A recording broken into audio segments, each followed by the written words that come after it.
I can dig this basement up for you and put in a sump pump, but maybe you should do something else. Yeah, okay.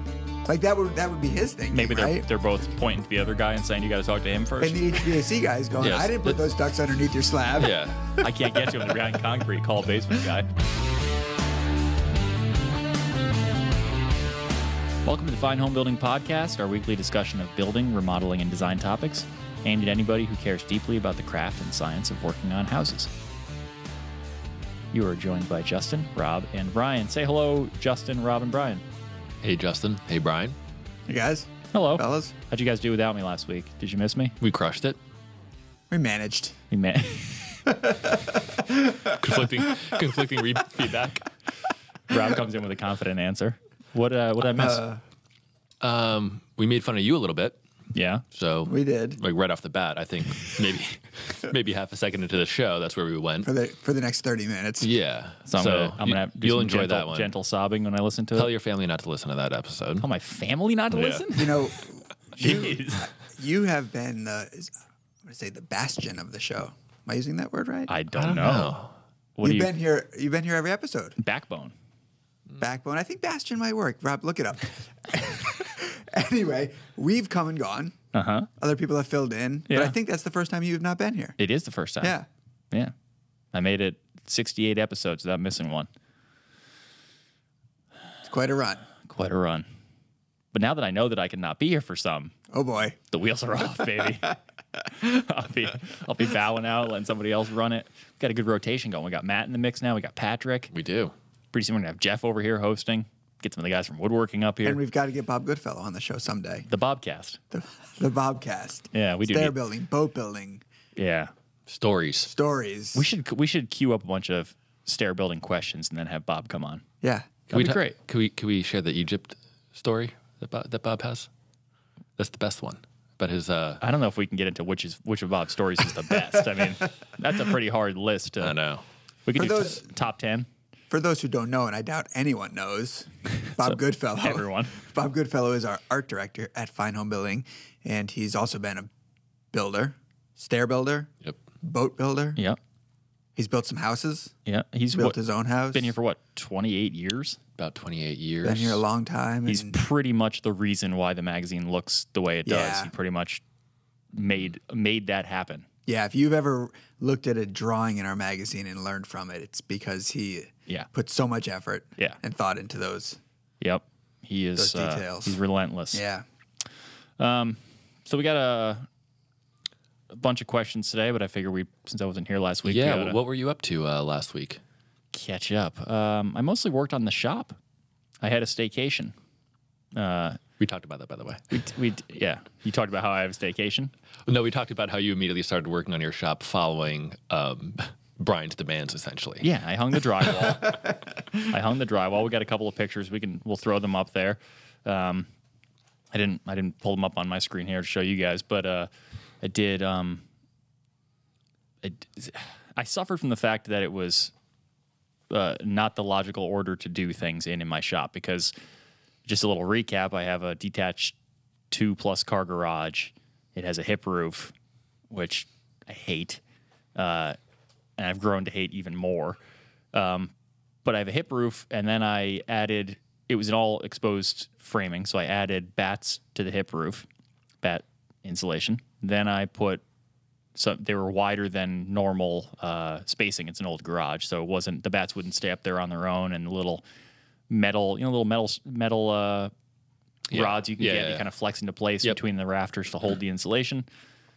They wouldn't really work. So I ended up just putting up strapping to hold the bad insulation, and then later I was like, well, this is really not doing the trick. I need to air seal this thing. What I should have done was just put drywall up right then, but I wanted to add more insulation, so I put up a layer of 2-inch rigid foam over the furring strips. Then Brian said, Interesting. hey, you should drywall that ceiling. Instead of taking all of these things out, like I would recommend anybody that sends us a question should do, I put more furring strips up over the foam and then hung drywall off of that. So by the time I got to the drywall, I had lost all basis in reality of like straight lines, where those hips were in the hip roof. How, like, it was like flying in the dark with a dead instrument panel, like trying to find fastening, trying to figure out where the joints should be, trying to do it all myself, trying to do it while working around all of the stuff in my shop. I got a lot of it out, but there was... I was going to ask you about that. Oh, it was such a nightmare. And it took so long, and I had so many joints and so much filling to do. It was a haggard looking... Filling. Oh, yeah. Are you kidding me? Where those joints were coming together? It was ugly. I just keep thinking of the guy who remodels that roof someday. Oh, it's going to be hilarious. Oh, yeah. Wait, this guy was the editor of Fine Home Building? Yeah. Anybody who goes into my house is going to be very disappointed in what I say on the show and what I actually do at my house. So anyway, I got the drywall up. I used, how was that lift? I used the lift that Rob lent to me that previously had been used by many other editors. It was pretty good. I liked it. What does that lift cost? Maybe $150 or something. It's a Harbor Freight lift. Mm-hmm. I mean, because the job took me so long to do, it would have cost me a lot to rent one. It was nice to be able to have it for the long haul for the same price that I would have spent for renting it, although it wasn't as good as the rental ones. It doesn't press as evenly up against the ceiling. It doesn't press the sheets up as tightly. So, and it was the wheels aren't as big, so you can't roll over cords or obstructions. But I mean, for the most part, it was great. I'm happy to have it. Once I got all the drywall up there, and I went into filling all the gaps between sheets with my technique is to use a little bit of expanding spray foam. Then I let that expand. Then I trim it off flush. Oh my goodness! For pre-filling. So that. Well, you know how like when you have a big gap, you're Get Myron Ferguson on the phone. How do you pre-fill your drywall gaps? Well, if you have a big gap in drywall, if you have to pre-fill things, you use setting compound, right? Because it doesn't shrink as much. But sometimes you need. It's like if you have a doorknob hole, like you punctured a hole in your drywall, you can often fill that with spray foam, shave it off, and then go over it with your first coat of compound, and the foam acts as like a backer for the compound to stick to. So I was doing that for the gaps that I had that were bigger than advisable. Are you willing to say how big of a gap we're talking about? Okay, no. Right, let's just couple move of on. feet. Let's move on. Yeah, The width of a complete rafter bay. yeah. I mean, as you're going along and you just want to be done, it gets once you know you can do the back door and make it look good. The wheels are kind of coming off. So what else did you do? Nothing was straight, flat, or level. Yeah. So I mean, it was kind of hopeless. I would have had to scribe each sheet if I didn't want to fill. Did you? gaps. So you insulated though too, right? You put more insulation? No, I didn't put more insulation. Oh, you weren't blowing cellulose? Oh, yes, not on the ceiling though. Oh, that's not true. I did. I forgot about that. I leveled off the top of the hip roof, so I put ceiling joists in. So I made a flat portion of the ceiling basically. Right. And then I blew loose fill cellulose up there. And then I dense packed cellulose in the walls. Yes. And I used the same expanding foam thing to plug all of those holes. Mm-hmm. So the dense packed cellulose was a little bit of a struggle. Let's not move away from the drywall yet, because then you bought a new tool that helped with probably making the drywall look a little flatter and nicer. Yeah, so I was struggling with how much time do I want to spend on my vacation doing drywall work, because like I said, it was in rough enough shape in there that it would have taken me a long time and a lot of coats to get it to look really good. So I decided I'm never going to look at it again. It's not, it's going to be shop lights hanging up there and conduit for dust collection and all sorts of stuff. There's so I decided to just do a tape, a coat of tape and compound, which I used the Fibofuse tape, which is like this really, it's like fiberglass tape essentially. But it's not a mesh. Yeah, if you ever worked with fiberglass like in a boat building context or in something like that where you lay it over something and then you put the epoxy and it kind of oozes through, it's like that. I mean, you can put the compound on the joint, bed the tape, and when you push it in, you flatten the tape with your knife, the compound kind of squeezes right through it and out. It's a lot like mesh tape, but way finer. So That's cool. It was awesome to work with. It's so thin, no bubbles. You don't have to worry about any bubbles, which is another problem if you have bigger than usual gaps, because the compound doesn't dry behind it, and then you end up with stuff. It was super easy to work with. The only thing is it's a little bit itchy. A couple of times I felt like my skin was getting a little itchy from it, but it was totally worthwhile. I'm sensitive skin. Total switch over to that product. Definitely use it on your next project. So I might have just missed this because I was really visualizing how you were describing that. But did you Which part? How you were using the fiberfuse tape and the oozing, and it just got real visual for me for a second there, and I got lost. But I'm back, and I have a question. Brian spaced out a little bit. Did you bed it the same way? If the mud oozes through, do you bed it the same way that you would with paper tape? Do you first put down mud, then put it in? So it is different than it has some of the working properties of mesh tape, except you can't stick it to the wall first. So you still need to bed it. Okay. Like you would paper tape. Yep. At least that's what I thought you were supposed to do with it. I mean, it wouldn't stick, so I don't know how else you would do it. Right. And it rips like paper tape. It's pretty easy. much, yeah. I mean, it's you can. It might be a little bit. It's not quite as clean of a rip as paper tape, but if you put your knife on it and tear it that way, it's fine. Okay. So what's the drawback? How much more does it cost? I'm not sure that there's a drawback. Really? Yeah. It's not that expensive? No. Oh. No. Wow. And then I used that no-coat tape for the corners, which is they used it on the Pro Home last year. It's the paper tape with little strips of metal embedded in it, and you can fold it as either an inside corner or an outside corner, and that stuff's super slick. It's easy to work with. The only real drawback is that it's a little harder to cut, but you can really even score it with a knife and kind of bend it back and forth a little bit and break it. That stuff is pretty awesome. That is a little more expensive, but way better than corner bead. And what else? The texture. So I didn't want to go through all the skim coating and everything to make it really look nice. So I just did one coat of compound and tape, and then one morning I was like, well, maybe I'll look up like renting one of those little drywall texture guns, which I've never used before. And I mean, it's kind of an outdated technique, I think. I don't know how much of it people still do. I'm sure on budget projects it's still a good solution, but this is the tool that you would use for popcorn ceilings or splatter finishes or like a knockdown texture on drywall. And I really thought, like, in desperation, I was like, oh, I'll just do this. And in the back of my mind, I'm like, there's no way this is going to be easy. Like, I'm probably going to wish that I just taped it and just stuck with what I understand how to do and do well. But I watched a couple of videos on YouTube on it one morning. One of the guys was talking about one from Harbor Freight that he bought. And I was like, oh, there's a store 2 towns over for me, so I'm going to go over there and look at it. And it's $26. And I'm like, how good is this thing going to work? But I tried it, and it was awesome.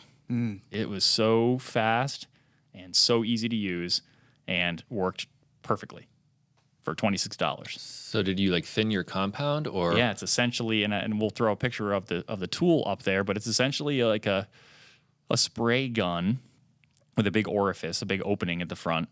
So you hook your air compressor up to the handle, and then it looks like a regular old paint sprayer, and it has it looks like an upside down milk jug on the top that you cut the bottom off of, so it's a big hopper with a handle on it, so you can kind of control it if you need to, because it's heavy.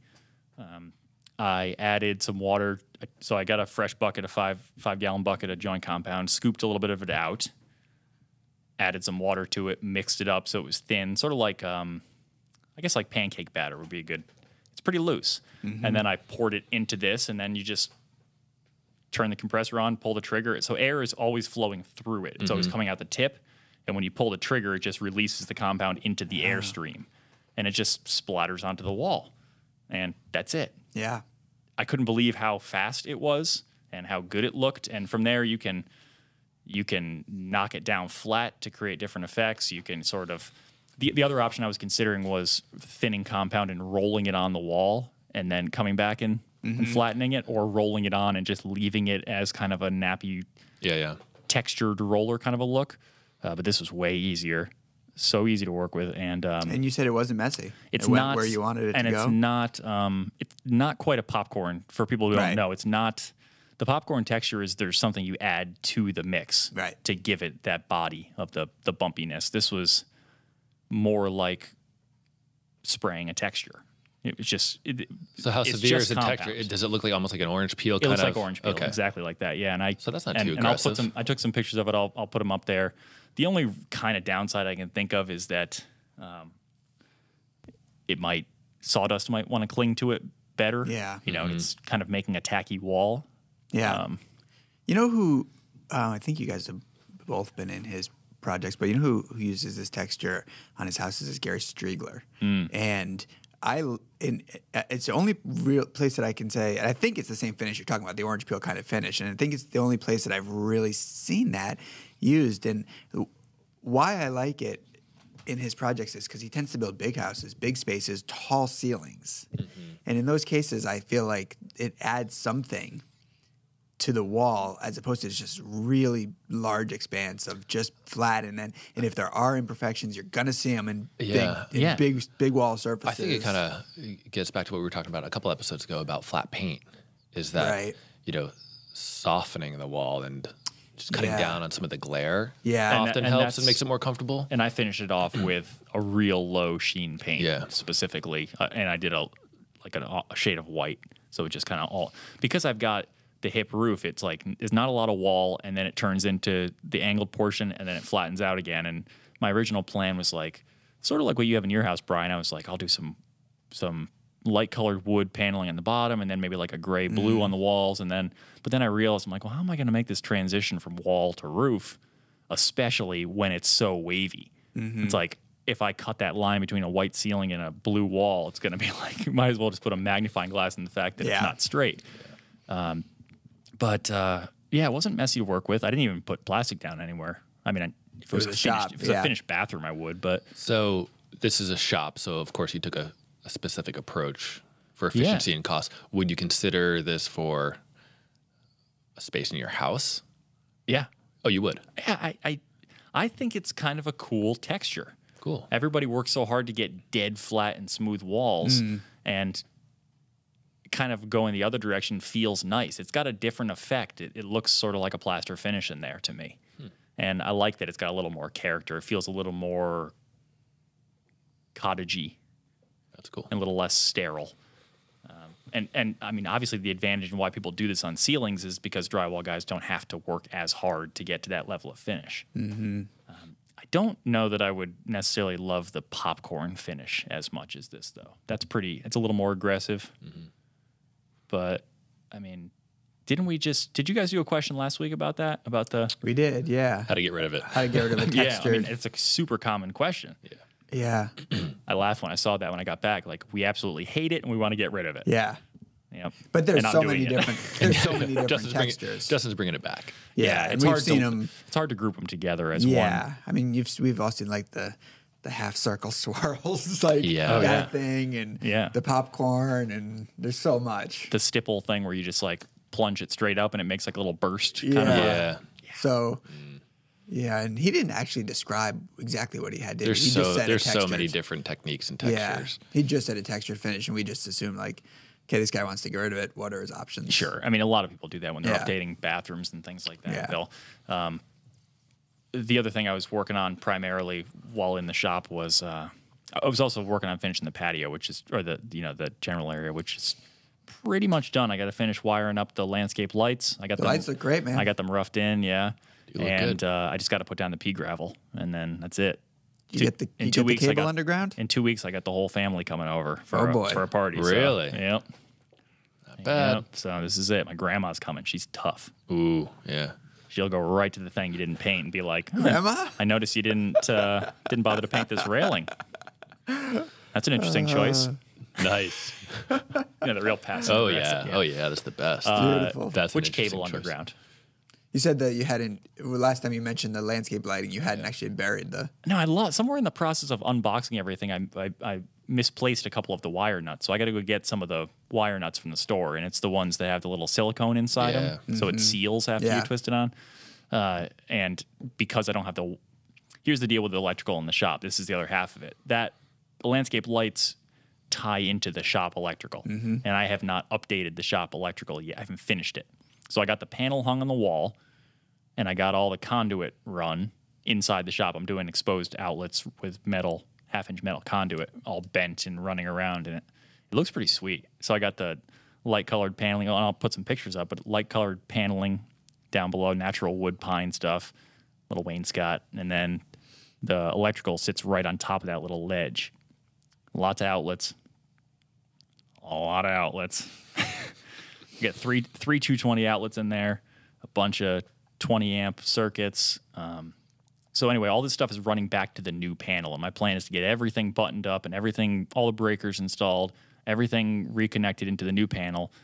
Then I'll run the new cable from my house to the garage. I already have the conduit set up under the patio and everything. Then once I get it connected, I'll decommission the old system. So I'm sort of still relying on a few of the outlets in the garage right now. And so that will be when the landscape lights finally are operable without an extension cord, you know. So I got a lot done. It's been pretty sweet. I was playing with a paint sprayer.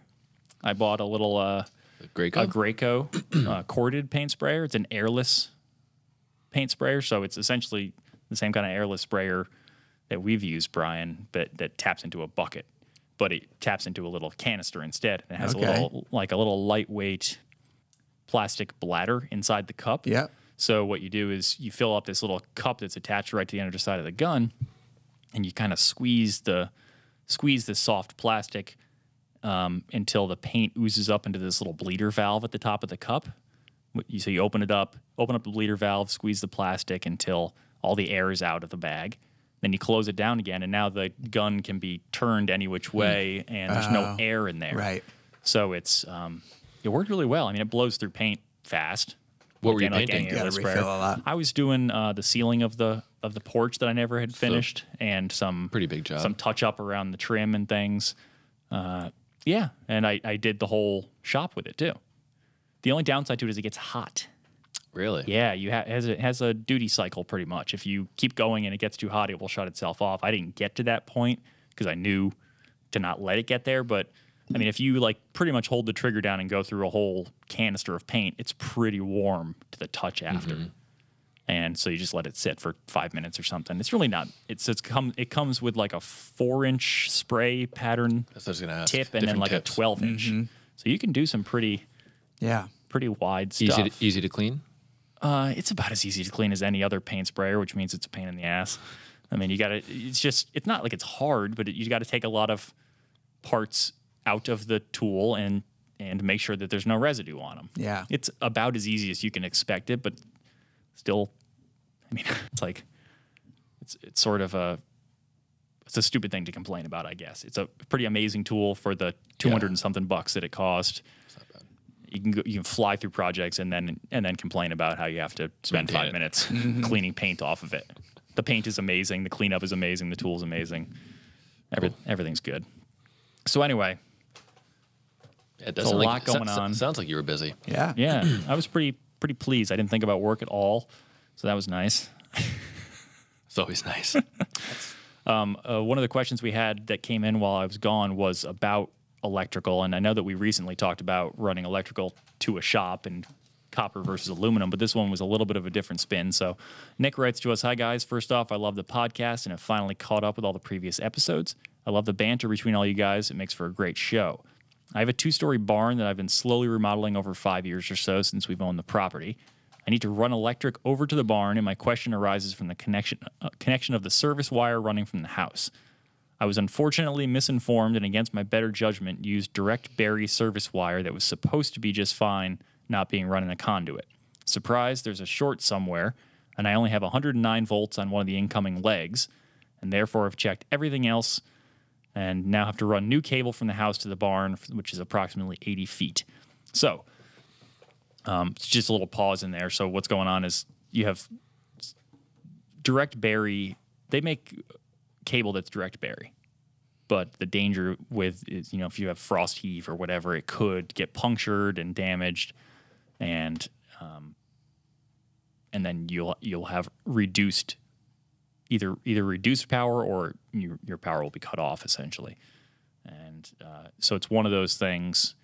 Like maybe if you were running it across a beach, it might be nice, but conduit is so cheap and it's so easy. You already have the hole dug, so why not just are subject to the same depth requirements and other codes with that? Conduit varies by the type of conduit. And I don't remember the exact numbers off the top of my head.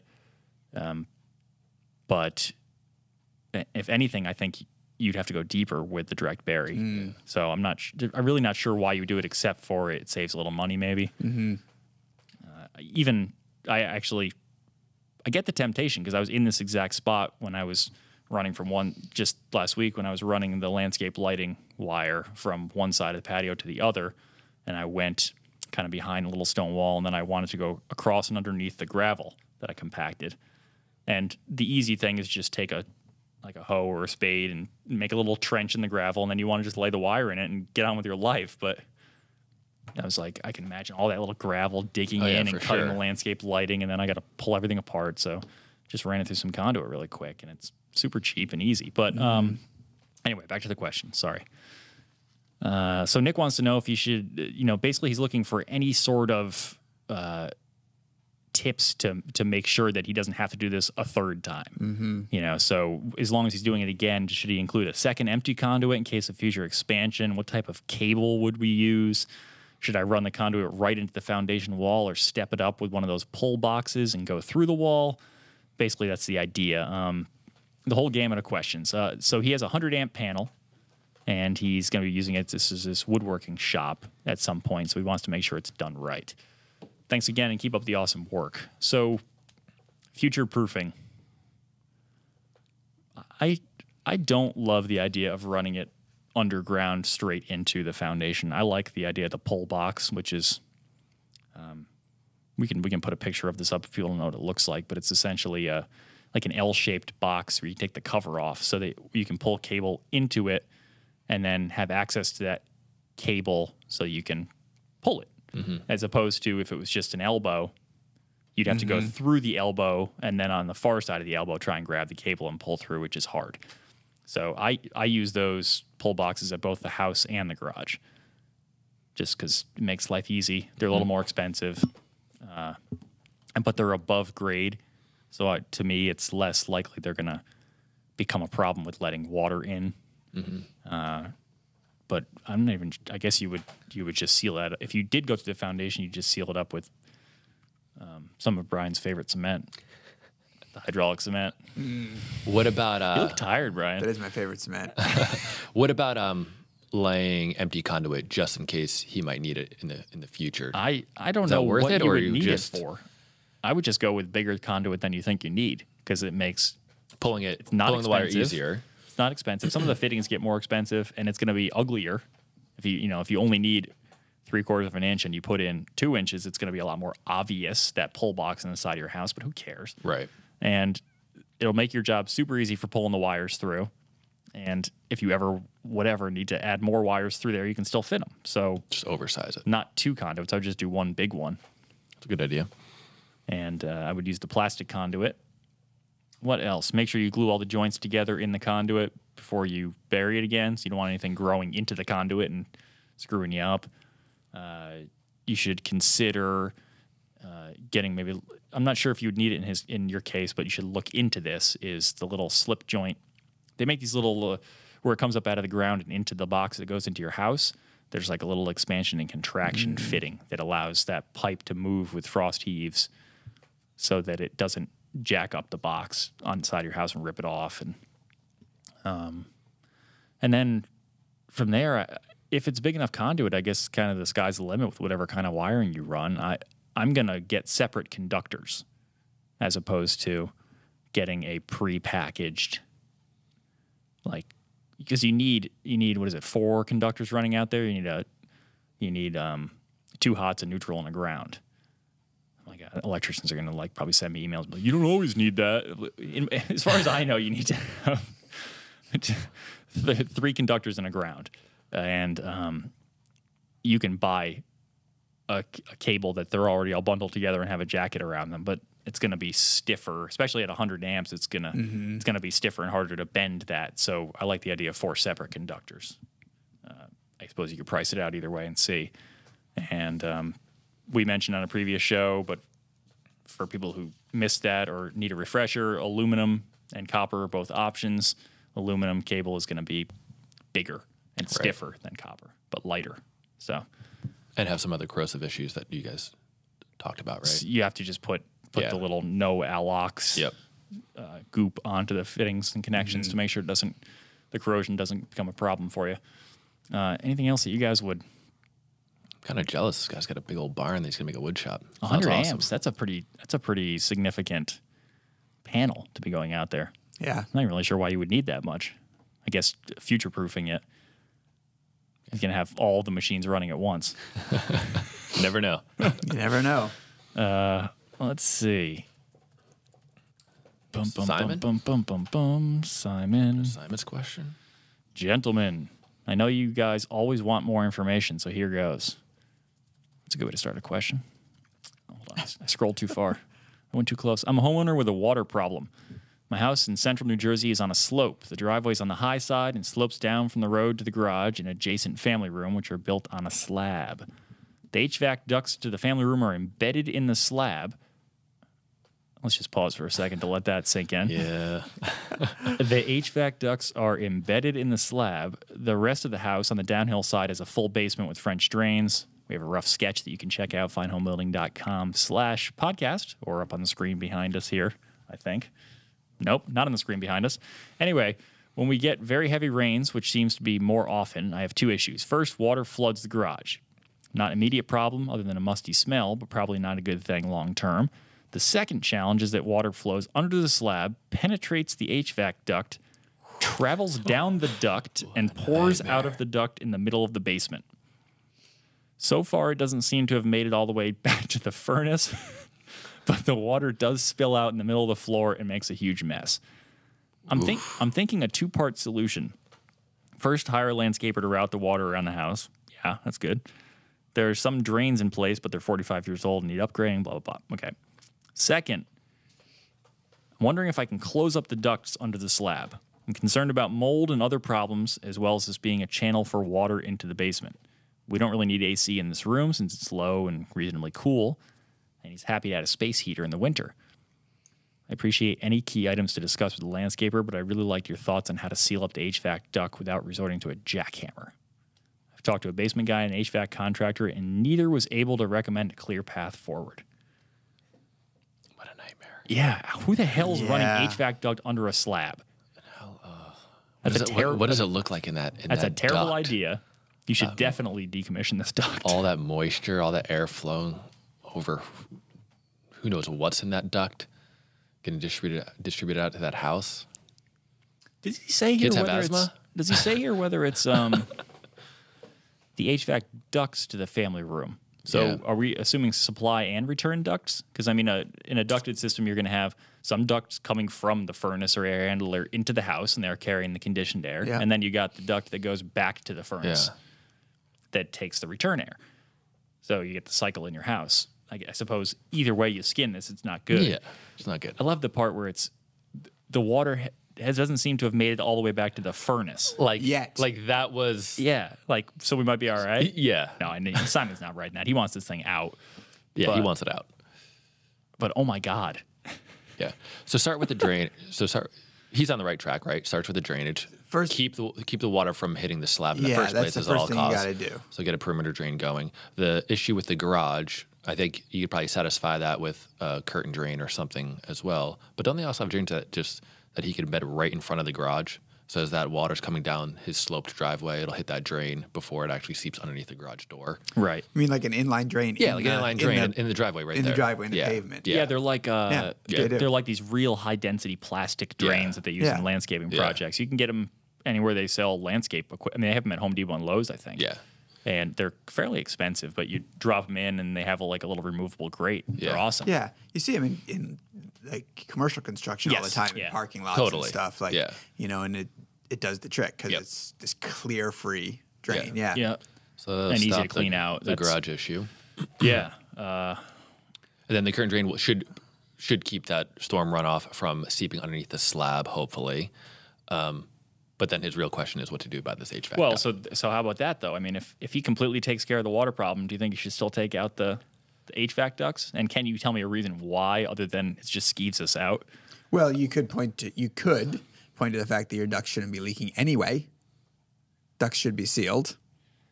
So you could point to the fact that even if you didn't have water coming in, you want to have sealed ducts. And Well, clearly, you're not going to seal the ducts underneath the slab. Concrete's a pretty good air seal, isn't it? Well, water's getting in. Yeah. But do we care about water? If water can get in, air can get in. Oh, you're thinking there's Water no can air go moving through under there. concrete. Air is not going to go through concrete. Well, I mean, it can. I think it does. I think if you air seal your basement slab, I don't think in you can an make the efficient argument. house- I don't think you can make the argument that just because water goes through, air can go through. I think Martin Holliday can. Well, He can make that argument. what about house wrap? It's water vapor. All right, whatever. Either way, Yeah, exactly. Keeps the bulk water out and the air. bulk water, Bulk water. Okay, so if he controls the wind-driven moisture. so if he controls the water issue, we hope. I want Rob to answer this because I feel like it'll be entertaining. I don't know. Let's just say for now, say that the first thing to do is see what you can do with drainage. Yeah. Yeah, I mean, First that. I'm really confused that he said that Call us back. he talked to a basement guy and an HVAC contractor, and neither was able to recommend a clear path. What? Yeah. I mean, how do those two people not have any solutions? Yeah. Well, because the basement guy might. So the basement guy might, if water was getting into the basement through the basement walls or coming up through he might now, okay, I can prescribe this, curtain drain or this perimeter drain and a sump and that kind of thing. But he's like, dude, your water's coming in through your HVAC duct. So I can dig this basement up for you and put in a sump pump, but maybe you should do something else. Yeah, okay. That would be his thinking, Maybe right? they're both pointing to the other guy and saying, you got to talk to him first. And the HVAC guy is going, Yes. I didn't put those ducts underneath your slab. Yeah. I can't get to him. They're behind concrete. Call a basement guy. So back to your point. If you manage, so it's a site work issue, right? So if you put a curtain drain in or something and you get that storm runoff directed around the house, so water is no longer hitting the slab, getting Yeah. into the ducts, to Justin's point, Yeah, have you solved the problem? Then, well, Will you want to leave the ducts in place and just... here's the thing. If you solve that problem through drainage, I wouldn't then seal those ducts in the basement because you won't know if you're having the problem again until the water's back at the boiler, That's true. Furnace. which is you're is talking a about problem you don't want. So you're saying don't seal them yet, or don't seal I them at all? wouldn't seal them if I knew that there was potentially water that was going to get in those ducts. I'd want to know Yeah. that water was getting in. Why? Again, so that But what if you decommission those ducts completely? Then who cares? Oh, if you decommission the ducts, take them out. Yeah, that's at kind least of... in the basement part. I probably wouldn't. I would just take them back to the point where they're not doing any harm and seal them. Remove the parts that are coming into your basement. Right, that's right. You can't. Yeah, you don't have to go into the slab and take out. Yeah, the I parts wouldn't of the slab. remove them. Yeah. Or just It always makes continue them out through the basement wall to daylight. Seal them up. Yeah. And you just have this river under your house. Don't try An and don't try, aquifer. yeah, don't try and fight the water. Just embrace it and let it flow through. There's actually houses in my neighborhood that do just that. They're old houses, of course, but they got a stone foundation, and I live on a hill that has a lot of wells that fed the town, the village, and the center. And so there's houses that through their slab, there's literally a culvert that just lets that water flow. Yeah. It's crazy, but Put a little turbine in there. yeah, A little extra juice. Zero energy. He's Zero energy. This is the path to zero energy right here. I mean, Simon sort of outlines. I mean, he says, I'm not worried about losing the duct to that room because it's not really hard to condition anyway. And if it was, I would put a separate heater in there. Yeah. So it seems to me, Yeah. let's yank that thing out of there. So it becomes a question of how do we do that? How do we seal it? I guess it sounds to me like it's coming under the slab and then. Wait, hold on a second. I'm trying. And then entering into the basement, probably. Yeah, but it's under the slab there, isn't it? Yeah. Penetration. Oh, I got the impression they're that embedded in this slab. But I got the impression that the slab was that the room that this was conditioning was on a slab, and there was a basement next to it in another part of the house. I think that's what's going so on. it might come under the slab and then into the basement. Right. That's what's going on. And then the water's leaking into the basement. That's what's going on, Brian. Hold on, I got a picture of it, or I got a drawing of it. We're looking at it, ladies and gentlemen. Please hold. Awesome for audio. We're looking at the drawing. Well, they're gonna have the drawing too. Driveway, slab. Yeah, you're right, Brian. So we're looking at a section view right here. The driveway flows down the sloped driveway into the garage, which is a slab, and then the duct comes through and leaks out into the basement below. So we basically have a long sloping situation here. You guys look confused. Oh, got it. So I would push that. I would cut the duct off where it comes into the basement through the wall there. I would cut it off flush there and, Patch the concrete. patch the concrete with. What are you going to patch it with? Hydraulic cement. There It we is. go. Did I say I liked hydraulic cement? I got a bucket of it. Yeah. I think You don't so. remember talking about it? It was like episode 2. No, it wasn't that Just far was going back. in the Wayback Machine. It's It the wasn't that best. far back. If you guys need any, I got some. Come over, seal some stuff. What do you think? Should we put a mini split into this room to make up for the fact that he's Not a bad option. Getting on to heating options here. I like a mini split. Sure. Big living room, Yeah. some AC and some heating in one. Kind of expensive. All right. Yeah. Before we go, Rob, I need an update from you on your project. I'm laughing because I've got a dumpster coming Friday, and I'm going to. So if you recall, Some more roofing. I've got some more roofing work to do, and I kind of swore off the fact that I was not going to rip any more of my roof by myself, and that's what I'll be doing this weekend. Yeah, I don't. That's what I said to him yesterday. Like he went just long enough to forget how much it sucked. I did. Totally. It's been just enough weeks. Oh, yeah. And these are just a couple bump outs that I'm going to rip. That's no big deal, Brian. And so I'm looking at them, and I'm like, I got that. So And then you have the roofers come back? then I'm going to have the roofers come back and do the whole back of the roof. They've done the front with the dormers, and they did a little bit of the chimney flashing. Those guys might not come back after the way you were nitpicking them. I was nitpicking them? Well, not nitpicking them, but you're like, hey, can you put a brown flashing here and black flash? And the guy was like, yeah. Why? No, they were great, but I did specify like Any particular reason? well that's like that's classic. So I specified black flashing for the apron flashing on the front of the dormers and on the chimney. Yeah, the guy was standing up on the ridge, and I was like because he was doing some work, and I was talking about whatever about the flashing, and he's like, yeah, any particular reason you want black? And I got brown in my hand right now, so I'm gonna have to come down off that roof if you want me to get the black out of the truck. I was like, yeah, man, because I want black flashing. That's why. All right. Yeah, I got black shutters. I got a black door. I got. Did you see his dormers yet? Yeah, it's looking good. Looks good. Yeah. Yeah. How much did that vinyl siding cost you for just those dormers? One box. Less than one box. So you're just gonna keep the other for extra for No, I just returned it. I returned what I didn't use. because you They can pieced the return box separate together. sheets. Yeah. Yeah. It was pieced together anyway. So, I used like half of a box maybe. That's incredible. So I guess update is I could still I'm getting ready to have the back of the roof, the back of the house essentially, and a couple little bump outs shingled, and then I'm going to clean up. I've got a lot of kind of tools that I don't need right now, and a lot of kind of offcuts and stuff. Clean out the whole second floor, sweep up, and then get ready to frame the interior partition walls. So Rob was cleaning up and getting rid of stuff, and he had a full sheet of PVC.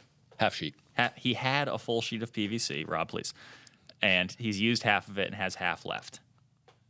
Okay. So now he's in the, do I save the half a sheet of PVC? 3/4 inch? It's half inch. It's half inch. What would you do, Brian? He's got a dumpster coming. I'd save it. Yeah. So I'm running into that as I'm cleaning up, and I think this is what happens with like maybe not pros. Earlier today, he said he's going to throw it away. So then he's just like, I understand the urge to want stuff out. Yeah. But don't. But I'd have trouble throwing PVC in the dumpster. Yep. And you'll find it used for make a birdhouse. Something. I don't know. what about the expansion and contraction in the birdhouse? I don't want a birdhouse. What happens if he puts a hole in the front of the birdhouse, bird goes in there, and the temperature drops, and that hole closes up, and the bird can't get out again? What happens if you know how like a bird will kind of enlarge the hole? Yeah. What happens if they ingest PVC? Yeah, now you've single-handedly interrupted the what if that Mother Nature, Brian? And what if that bird dies and a cat comes along and eats that bird? Yeah, and then ingest the plastic there. Pretty soon the whole town's going down. All because have you thought this through? You don't think all this is happening where your PVC goes to? You don't think the environment? I mean, can you confidently tell me the environmental impact of putting it in the landfill is worse than Rob killing all the wildlife in his property by building a birdhouse. By building a birdhouse. Anyway, so we got him on the run. I think we answered that one. We got him. Dumpster it is. Dumpster it is. Yeah. So I'm just going to get aggressive with it and throw a lot of useful stuff out, likely. Good. Yeah. All right, we're back. You got more.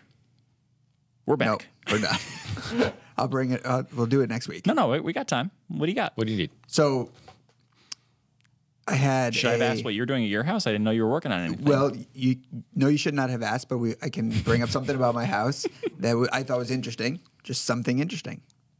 We'll be the judge of that. So I have a heat pump water heater. We've talked about that on the show before. Heat pump water heaters. Viper Red. Condense. Yes. They need condensation needs to go somewhere, so they have a condensation drain. Mm-hmm. You can run the condensation to a drain. You can add a pump and pump it off to wherever you can get rid of it. You can put a bucket underneath it if you want and empty the bucket. There's like plenty of options for what to do with that. I wouldn't do the bucket thing. It fills up fast. It's a bad idea. I had installed a pump. It drains over to a sink. So the pump stopped working. Pump failed. It's been many years now. I don't know how long a pump's supposed to last, but the pump failed. And I knew that. There was some water on the floor, and you can hear the pump when it runs. So I knew that it hadn't run in a while. So I removed the pump and I put a bucket underneath it for the time being till I could replace the pump. And I cleaned up the water, and a little bit of water of condensation was coming out of the line when I put the bucket under there. I thought I'm good. So come back the next day, floor's covered in water. What's going on here? What's going on here, fellas? I didn't know this was going to be a question. Yeah. Oh, it's a question. Mystery question, because I was baffled. I would have paid attention better. No. I'm with Justin. I was like, I think it's almost lunchtime. Can Brian get to the punchline so Justin could do his outro and we can leave? Why don't you just tell us the answer to the question? Why don't we leave it open and have listeners guess? I'll tell them next time. The fact that we have to do that because Justin and I were not really giving a shit about what you were saying is awesome. No, you know why? Because when you started talking about the pump failing, here's what happened in my head. I went, I also have a pump in my basement.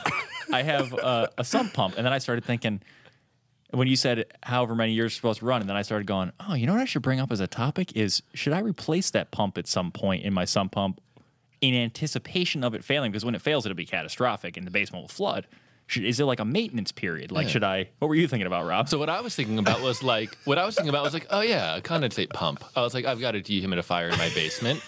I was like, and I just empty the bucket when it's, when it's full. I was like, I should get a pump. And where am I going to pump this water to? That's what I was thinking about. Yeah, and the funny thing is, I was looking right at Brian's face the whole time he was telling the story and not listening to him. At least when I got lost before, I was thinking about what you were saying.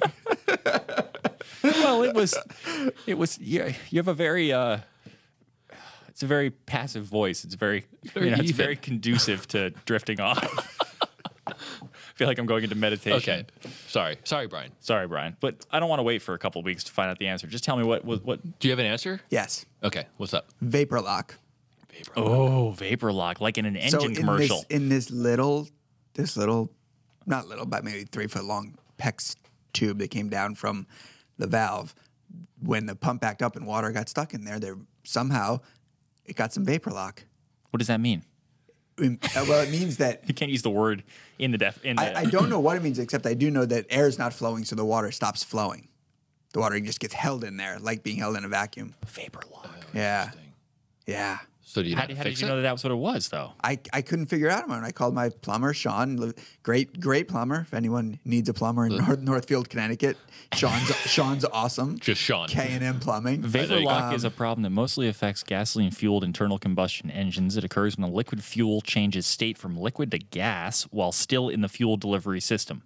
Well, if that's Wikipedia, I'm going to go in and edit it, and I'm going to say, which Also in your heat pump also water occurs heater. in heat pump water heaters. So what did Sean say to do? Well, he came over and took a look at it, and he actually was when he first called me. He said, "I'm really not sure what's going on." Yeah. He said, what he did was he put an air intake, so he put a T on instead of just an elbow coming down from the top of the water heater, leading to the drainage tube, going into the drainage tube. He put an T up there so water can actually come in above. I wonder if it's because keep air flowing through the tube Air the whole can come in time. from Yeah, above. air can come in Yeah. from above. Yeah. I guess keep it's air 'cause, flowing. You know, the other end of my tube, my drain tube on the water heater is open. So I wonder if yours is connected to the water heater and connected to a pump, then maybe it has no air. He said this is what I think it is. He said I think the pump failing just caused a series of events. Yeah. Because I had already moved the pump and put a bucket under there to Domino effect. to see what see if I could just solve it by taking the pump out. But ever since he came, like now we're good. Now the bucket's just filling up fast and furious. So I got to get a new pump. Yep. What pump are you going to go with? What pump did he have? I don't know.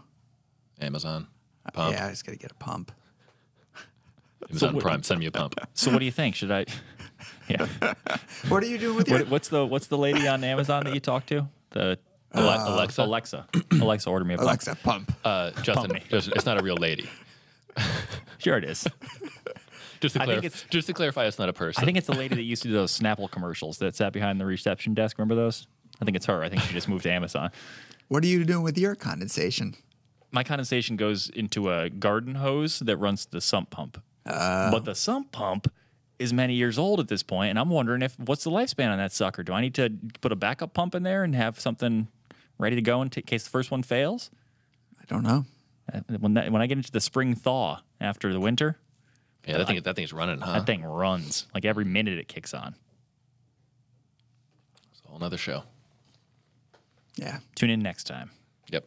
And we'll tune in too. Sorry about that, Brian. Yeah, I probably won't. I won't be here. Where are you going? You guys are on your own next week. Where are you going? I got a Can we talk about how you have 2 back-to-back trips to Colorado planned a week apart? I got a real rough work trip next week. Why are you going twice? Because they're not close to each other. Yeah. Colorado's pretty vast. I'll tell you what. And I'll tell you. it's I'll It's a tell you soft that. sell, Brian. I'll tell you It's a that- soft sell. You know what is closer? 2 parts in Colorado versus Colorado and Connecticut. I think it's closer. So what's the other reason? Well, You trying to single-handedly drain our budget? two vacations. I mean, 2 different authors. There's lots of reasons, Justin. All right, we should have this conversation off air probably. in, Brian won't be here next week, and it won't be because he's in You know Colorado. what? I'm not sure if I'm going to be here either. Where's everybody I've got a going? video shoot up in Massachusetts. So we'll talk about that off air. Time for the Bobcast. You won't be here either, Jeff? Bobcast. It'll just be me. And Bob. It's going to be a real fast show. All right. So send questions and comments to us at Homebuilding, FHB Podcast. FHBpodcast at taunton.com. Taunton.com. Or you can go to finalmoney.com/podcast and see the show notes, all the links for all the beautiful things we talk about on here. You have access to our vast archive of content on finehomebuilding.com from the last almost 40 years of talking about building topics. We also remind you to hop on to keepcraftalive.org and to use that hashtag in your social media. That campaign has taken off, and it's a lot of fun to see everybody using that and posting their own projects. So I encourage everybody to do the same. And don't forget to check us out on YouTube. And until next time, it's Justin for Rob and Brian saying keep craft alive and happy building.